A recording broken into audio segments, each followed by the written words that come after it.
오늘 마가복음 10장 32절부터 34절까지 말씀을 중심으로 오르막길이라는 제목으로 함께 은혜를 나누기 원합니다. 여러분 혹시 자주 들으시는 노래, 가요 있으십니까? 사실 저는 가요는 잘 듣지는 않는데 어쩌다가 들은 노래 중에 마음속에 깊이 새겨진 노래가 하나가 있습니다. 오늘은 그 노래로 오늘 설교를 한번 시작해 보려고 합니다. 어떤 평론가가 이런 말을 합니다. 대중가요의 90%가 사랑을 노래한다는 것입니다. 이번 주 이제 멜론, 한국에서 대중가요를 틀어주는 그런 인터넷 매체인데요. 그 멜론 탑 10 리스트를 보니까 100%가 다 사랑 노래더라고요. 제목들이 조금은 이상한데 한번 들어보십시오. 가나다라, 톰보이, INVU 뭐 이렇게 제목들은 조금 이상한데 사랑 노래가 좀 아닌 것 같죠. 근데 가사를 보니까 다 사랑 노래더라고요. 요새 1등을 하고 있는 이 가나다라, 박재범과 아이유가 함께 부른 노래인데 그 가사를 보니까 너를 보면 손에 땀이 나, 긴장 풀게 웃어줘, 너를 보면 마음이 여려져. 뭔가 가사가 마음이 설레고 막 두근거리는 그런 마음들을 표현하고 있지 않습니까? 제가 들었던 노래, 제 마음속에 들어왔다고 하는 그 노래도 사실은 사랑 노래입니다. 근데 이 노래는요, 제목부터가 조금 심상치가 않습니다. 제목이 오르막길이라는 노래입니다. 오르막길. 한번 들어보신 적 있으십니까? 도대체 어떤 사랑 노래길래 제목이 오르막길일까요? 가사가 이렇습니다. 한번 들어보십시오. 이제부터 웃음기 사라질 거야. 가파른 이 길을 좀 봐. 그래, 오르기 전에 미소를 기억해 두자. 오랫동안 못 볼지 몰라. 완만했던 우리가 지나온 길엔 달콤한 사랑의 향기. 이제 끈적이는 땀, 거칠게 내쉬는 숨이 우리 유일한 대화일지 몰라. 한 걸음, 이제 한 걸음일 뿐 아득한 저 끝은 보지 마. 평온했던 길처럼 계속 나를 바라봐줘. 그러면 견디겠어. 사랑해, 이 길 함께 가는 그대. 굳이 고된 나를 택한 그대여. 가끔 바람이 불 때면 저 먼 풍경을 바라봐. 올라온 만큼 아름다운 우리 길.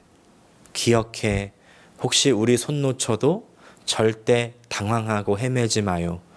더 이상 오를 곳 없는 그곳은 넓지 않아서 우리 결국엔 만나.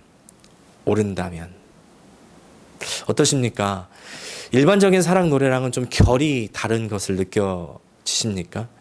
시작부터가 너무 현실적이죠. 이제부터 웃음기 사라진다는 거예요. 그리고 서로 나누는 대화는요, 끈적이는 땀, 거칠게 내쉬는 숨, 끝은 아득하고 막 가면서 서로 잡은 손을 놓칠 수도 있을 거라고 그렇게 노래합니다.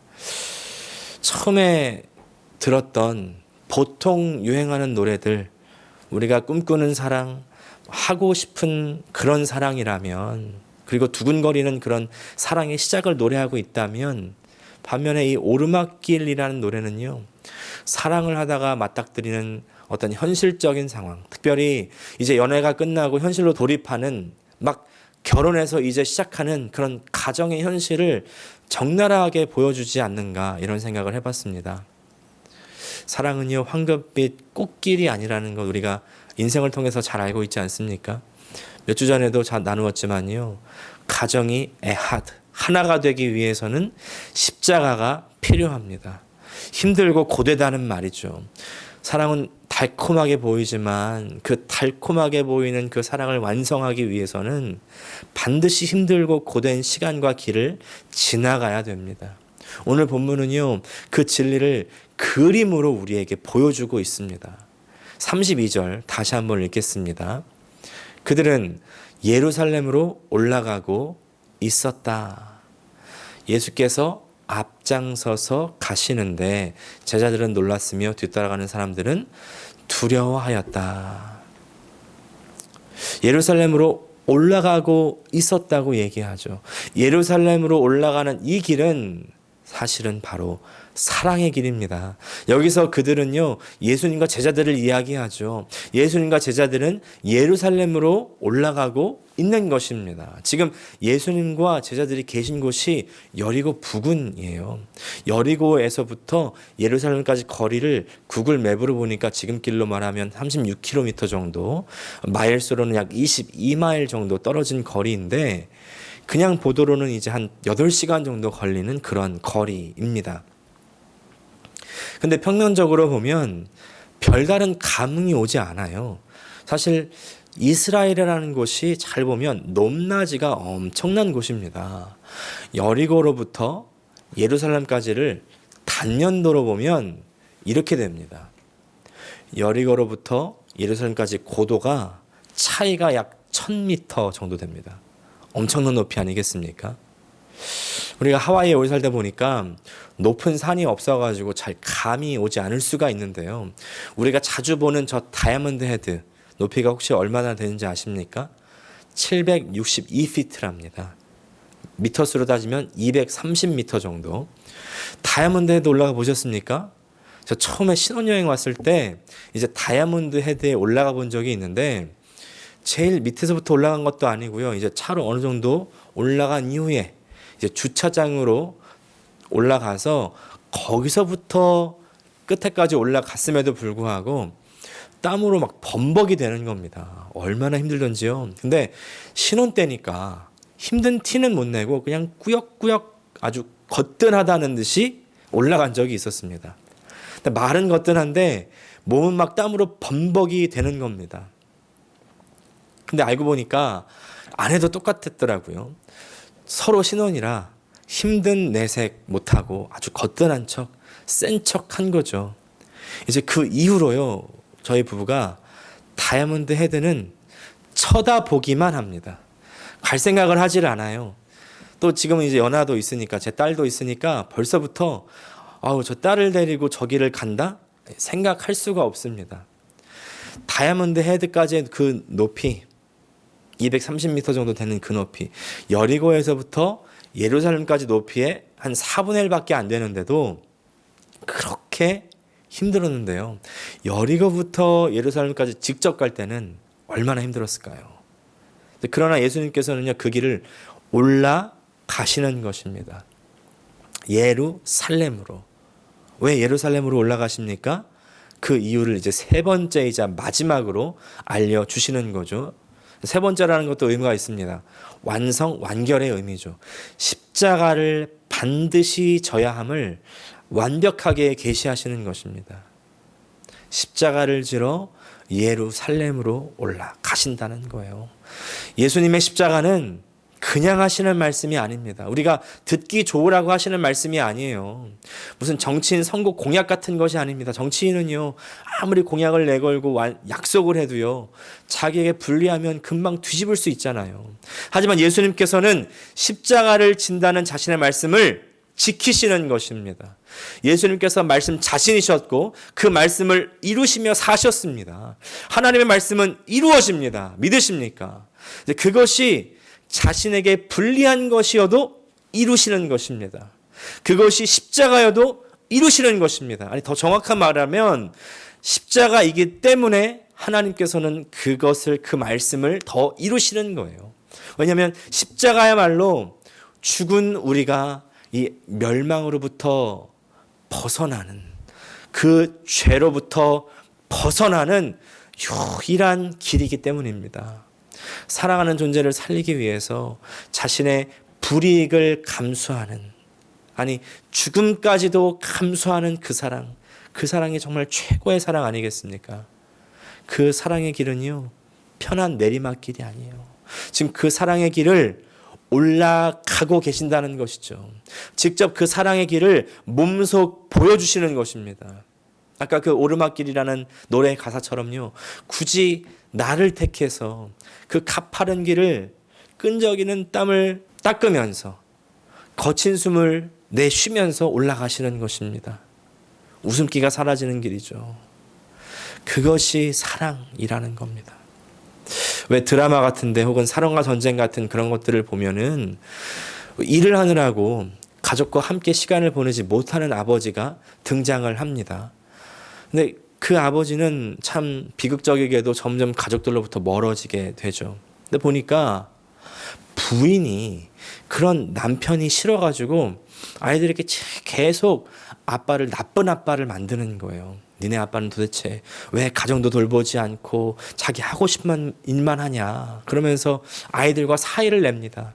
그러나 눈코 뜰 새 없이 일하는 그 원동력이 어디서 나와요? 바로 가족을 먹여 살리고 싶어하는 그 책임지고 싶어하는 그 사랑 아니겠습니까? 그것을 알아야 되는데 그것을 아는 부인들은 아빠를 좋은 아빠를 만들어주죠. 아빠가 지금 함께 못하는 이유가 있어. 우리를 위해서 일해야 되기 때문에, 우리 때문에 돈을 벌어야 되기 때문에 지금 함께 못하는 거야. 저희 아내도요, 제 딸에게 항상 저를 올려주는 거예요. 항상 뭐를 사면 이거 누가 사줬어? 아빠가 이래서 사준 거야. 항상 세뇌를 시키더라고요. 예. 이렇게 부인이 남편을 감싸면요, 아이들에게 그 아빠가 감사하구나 그런 마음이 심겨지는 건 아니겠습니까? 근데 나쁜 부인들은 자꾸 남편을 이간시키는 겁니다. 사랑의 길은요, 고된 길이잖아요. 그리고 우리는 그 고된 길을 사랑으로 감당하는 것이죠. 근데 그 사랑을 느끼지 못하면 우리는 그 희생의 사랑, 사랑의 그 희생으로부터 내 이익만 먼저 챙기기 바쁜 겁니다. 아까 말씀드린 그 부인이요. 그 부인은요, 이제 아이들과의 사이만 갈라놓는 게 아니죠. 자신과 남편의 사이는 이미 갈라져 있고요. 이제 남편의 사랑이 느껴지지 않기 때문에 그 사랑을 보지 않고 그 사랑에 관심이 없습니다. 남편의 사랑에 관심이 없으니까, 그게 보이지 않으니까 이제 그 부인은 어떻게 합니까? 남편으로부터 어떻게 이혼할 수 있는가? 그러면서 얼마나 위자료를 더 받을 수 있는가? 이것만 연구하는 거예요. 그리고 이제 돈을 찾아가지고 새로운 남자를 찾으러 갑니다. 저는 처음에 이게 사랑과 전쟁이니까, 드라마니까 그렇지 생각했었는데, 사랑과 전쟁을 만든 PD 그 인터뷰를 좀 읽어보니까 사랑과 전쟁은 오히려 순한 맛이라는 겁니다. 진짜 리얼로 만들면 방송을 못 내보낸다는 거예요. 왜 이런 일이 벌어질까요?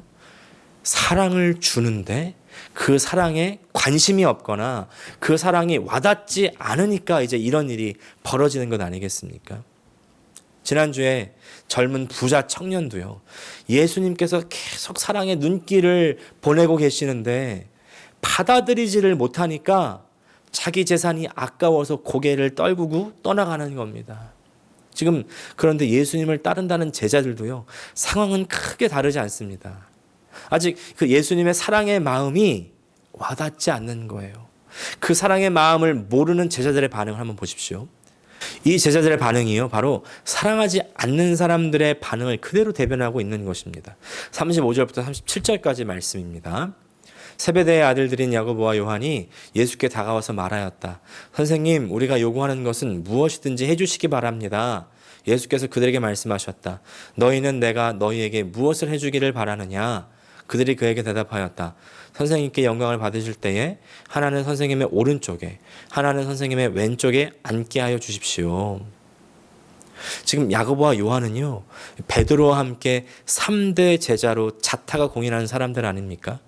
지난번에 이 변화산 사건 때도 예수님께서 직접 데리고 올라가셔서 영광스럽게 변화하시는 그 모습을 보여주시기도 하셨고요. 근데 아무리 잘 가르치고 영광스러운 모습을 보여줬어도 지금 이 사람들의 가치관은 변하지 않는 겁니다. 아직도 와닿지가 않는 거예요.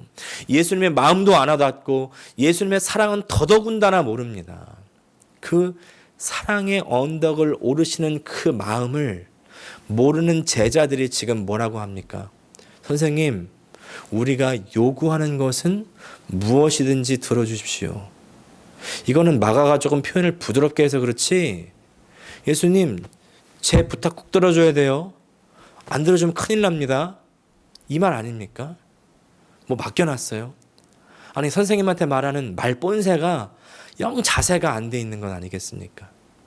몇 주 전에도 설교에서 잠깐 언급해 드렸지만 이 야고보와 요한에게는 닉네임이 있잖아요. 예수님께서 직접 붙여주신 이름, 천둥의 아들, 보아너게의 아들이라는 그런 별명, 그 별명으로 우리가 야고보와 요한이 그 어떤 성격을 지니고 있었을지를 추정해 봤죠. 성질도 막 있고요, 우락부락하고, 지금 예수님께 말하는 한번 그 본세를 보십시오. 맡긴 거를 찾는 것 같은. 예전에 요한도요, 예수님의 이름으로 귀신을 쫓아내는 어떤 사람에게 가서 막 못하게 하고 막말하고 오히려 그걸 자랑스럽게 여겼는데 지금도 마찬가지 아닙니까? 아마도 자기 생각을 조금 필터링 없이 그냥 자기 머리에서 바로 입으로 보낸 것 같아요. 생각 없이 막말하는 사람, 버릇없는 사람 아닙니까? 이런 말투에서부터 벌써 이 야고보와 요한이 어떤 사람인지를 알아볼 수가 있습니다. 이렇게 막말하고 성질도 좀 있고 이런 이유와 배경이 있더라고요. 35절 상반절 보니까 세베대의 아들이라고 합니다. 성경에 의미 없이 써놓은 단어나 구절은 없습니다. 다 뜻이 있으니까 굳이 이 아버지의 이름을 적어 놓는 거죠. 세베대라는 사람은요, 쉽게 말해서 지역 유지예요. 가버나움 지역에서 배를 건조하는 그야말로 조선소를 하던 사람입니다. 조선소. 가버나움 지역의 갈릴리 호수의 배들은 모두 세베대의 집에서 나왔다.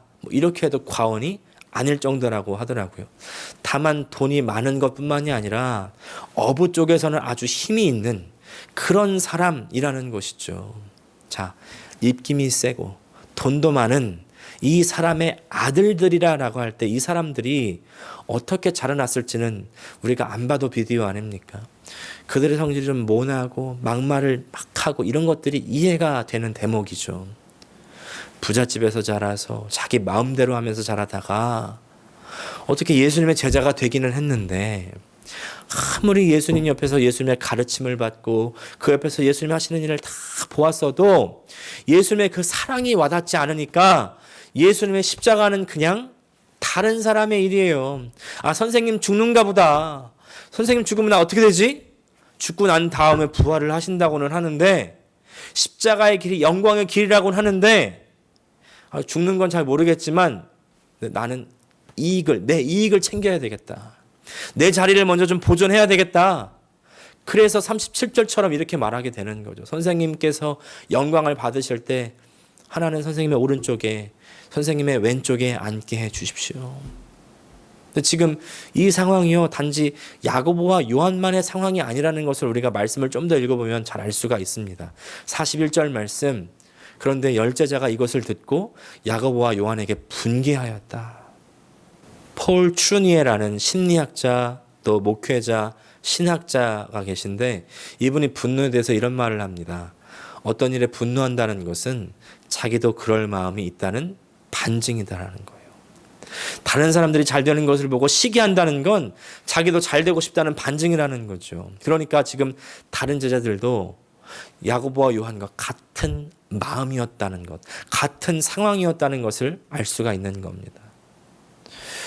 우리가 복음서를 읽다 보면요, 예수님은 막 정말 엄청나신데 하나님이시잖아요. 다 고쳐버리고 다 해결하고, 그에 비해서 제자들은요 정말 너무나도 답답한 모습들을 보게 됩니다. 근데 그런 제자들의 모습을 보다가 문득 느껴지는 게 뭐냐면, 한편으로 이런 사람들이 예수님의 제자였다는 것이 소망이 되는 거예요. 여러분, 소망이 됩니다. 왜 그렇습니까? 예수님께서는 이런 사람들도 사랑하셔서 제자를 만드시는 것입니다.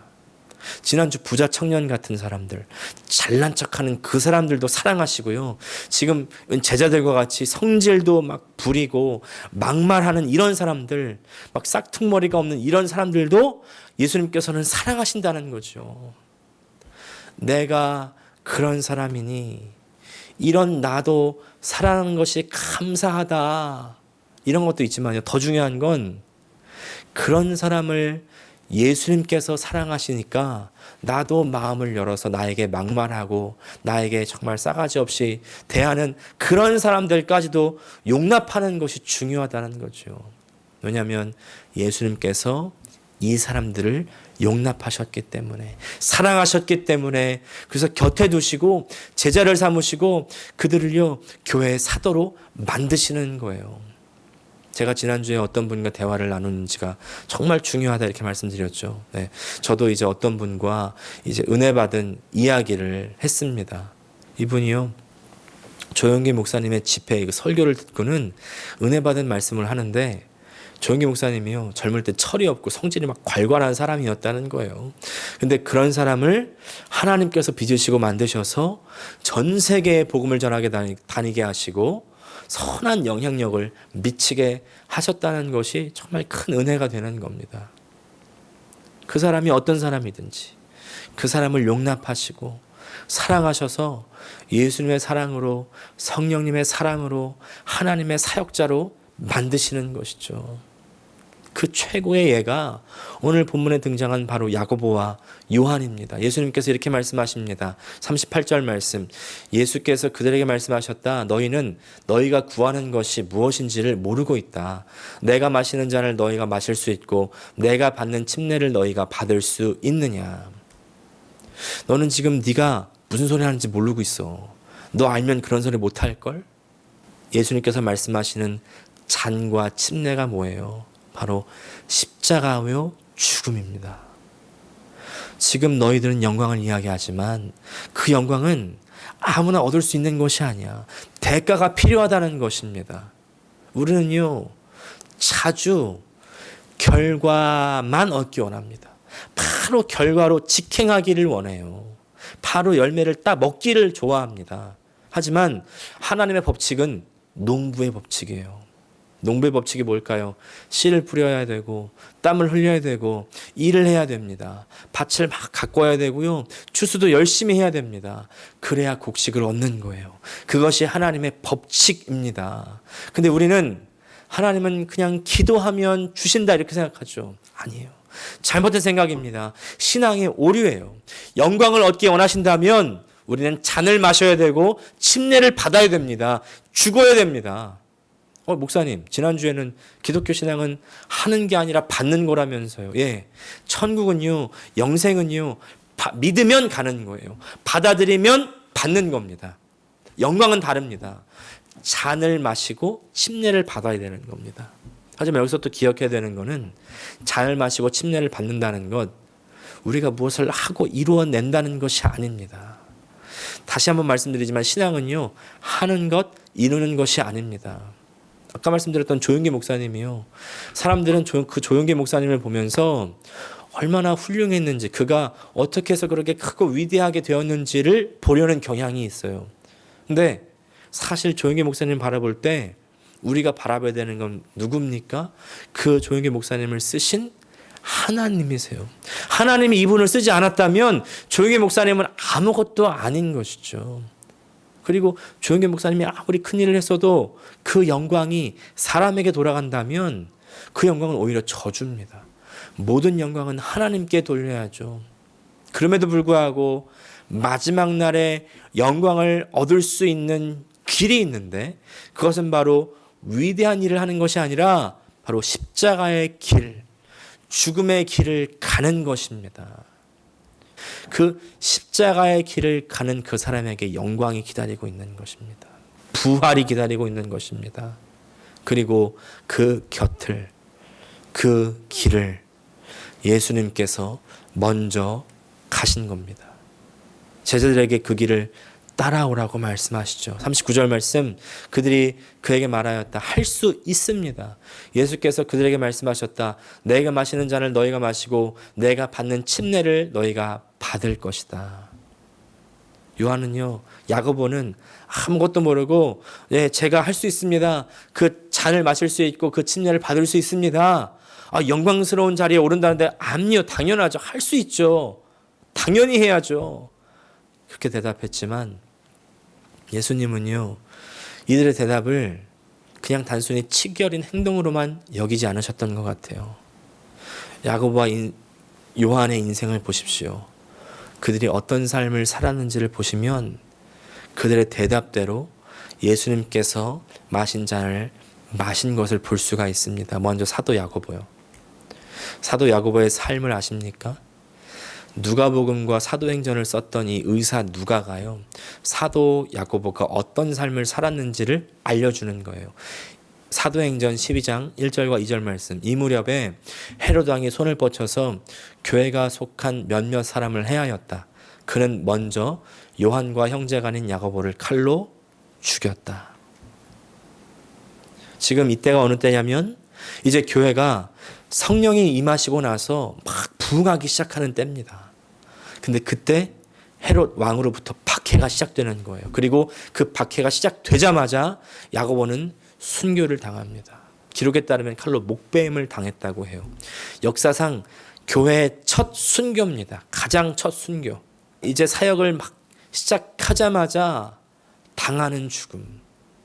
사람의 눈으로 볼 때는요, 헛된 죽음인 것 같죠. 그러나 하늘에서는 너무나 영광스러운 죽음, 영광스러운 십자가의 길을 간 겁니다. 그런가 하면 그의 형제 사도 요한이요. 요한은 다른 12사도들보다 가장 오래 삽니다. 전승에 따르면 94세의 나이로 편안하게 임종했다고 합니다. 순교하지 않고. 12사도들 중에 유일하게 순교하지 않은 사도. 끝까지 살아서 모든 것을 지켜봤고 이 세상 마지막 끝까지 보고 요한계시록을 쓴 것이죠. 어떤 분들은 요한이 가장 오래 살았기 때문에 아마 가장 복받았다 이렇게 생각할지 모르겠습니다. 근데 과연 그럴까요? 자신의 친구들, 동료들, 자신의 다른 사역자들은 다 형장의 이슬로 또 짐승의 밥으로 그렇게 순교해 가는데 그 순교의 장면을 끝까지 지켜보는 그 요한의 마음이 과연 편했겠냐는 것이죠. 차라리 저기 나를 보내주십시오. 그런 마음 들지 않았을까요? 그런 사람들을 보면서 낡은 육체를 지탱해 가며 사는 그것이 사실은 십자가가 아니었을까요? 우리가 시니어 분들 보면요, 가끔 이렇게 말씀하시는 분들 계시죠. 아휴, 빨리 죽어야지. 빨리 천국 가야 더러운 걸 안 보지. 살아서 이 세상에서 험한 일 안 당하지. 무슨 말이에요? 이 세상에서 오래 살아도 정말 그 세상에서 당하는 모든 일들이 자기에게 십자가와 같이 짐과 같이 여겨진다는 말 아니겠습니까? 하지만 죽고 사는 건요, 사람에게 달린 것이 아닙니다. 하나님 소관이죠. 사랑하는 여러분, 이 세상에서 주님을 위해 죽는 것도 십자가지만요, 그러나 또한 주님을 위해 사는 것도 십자가입니다. 물론 그냥 산다고 다 십자가가 아니죠. 주님을 위해서 사는 것이 십자가입니다. 그런 의미에서 야고보와 요한은 둘 다 십자가의 잔을 마신 것입니다. 신앙인의 삶은요, 사랑하는 여러분, 어떤 의미에서는 천국에서 예수님을 보기 전까지는요, 다 십자가를 지는 것입니다. 십자가를 향해 가는 것입니다. 십자가의 길이에요. 왜냐하면 참 신앙인은, 제자들은 예수님의 발자취를 따르기 때문입니다. 오늘 결론 맺습니다. 예수님의 발걸음은 오르막길을 오르시는 발걸음입니다. 십자가를 향하는 발걸음입니다. 사랑 때문이죠. 우리를 살리시려는 사랑 때문입니다. 그래서 예수님께서는 스스로 종이 되기를 자처하시고 죽음의 길로 들어가시는 것입니다. 그 삶이 바로 예수님의 사명이었죠. 45절 말씀. 인자는 섬김을 받으러 온 것이 아니라 섬기러 왔으며 많은 사람을 구원하기 위하여 치를 몸값으로 자기 목숨을 내주러 왔다. 아멘. 여러분, 이 예수님의 삶과 죽으심을 받아들이시기를 바랍니다. 그 구원을 받아들이시기를 바랍니다. 예수님은 그래서 그 십자가의 죽음의 길을 가신 거예요. 그러나 그 십자가와 죽음의 길은 끝이 아니었습니다. 예수님께서 다시 살아나실 것이고 영광을 받으실 것입니다. 그러나 이 예수님의 사랑이 그 마음에 와닿지 않는 사람들은요, 그냥 마지막에 있을 영광에만 관심이 많은 거예요. 그러나 부활, 영생, 영광에 도착하기 위해서는요, 반드시 이 예수님께서 가셨던 그 십자가의 길을 거쳐가야 됩니다. 영광은 십자가로 완성되는 거예요. 예수님 먼저 그 길 가셨고 예수님을 따르는 모든 제자들 그 길로 예수님께서 인도해 가십니다. 이 십자가 길을 우리는 가야만 돼요. 그 십자가는 야고보와 요한처럼 사람마다 그 모양과 형상이 양상이 다 다르지만 아무도 피할 수 없습니다. 그러나 이 길 끝에는 영광이 기다리고 있는 거예요. 우리 모두 예수님을 따라 십자가를 지는 것을 외면하지 않는 참된 신앙인이 되시기를 축복합니다. 예수님께서 오르시는 그 길 우리도 같이 따라가기를 원합니다. 기도하겠습니다. 사랑의 주님, 우리를 사랑하시기 때문에 그 오르막길을 땀을 닦으며 거친 숨을 내쉬면서 오르시는 예수님의 모습을 생각합니다. 그 사랑 때문에 오르막길을 오르시고 십자가의 죽음의 길을 가셨는데 제자들은 그 사랑의 마음이 와닿지가 않습니다. 자신의 이익만 구하고 있습니다. 내가 받을 것만 생각하고 있습니다.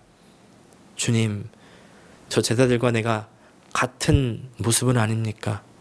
오늘 십자가의 길은 가지 않으면서 영광만 구하는 그 제자들의 모습 내 안에서 다 내어놓게 하여 주시고 오늘 회개하며 돌이킬 때에 주님의 그 사랑의 마음 만나게 하여 주시고 나를 위하여 목숨까지도 아끼지 않으셨던 그 사랑을 마음속 깊이 받아들이며 주님 가셨던 그 십자가의 길, 그 오르막길을 오늘 우리도 가게 하여 주시옵소서.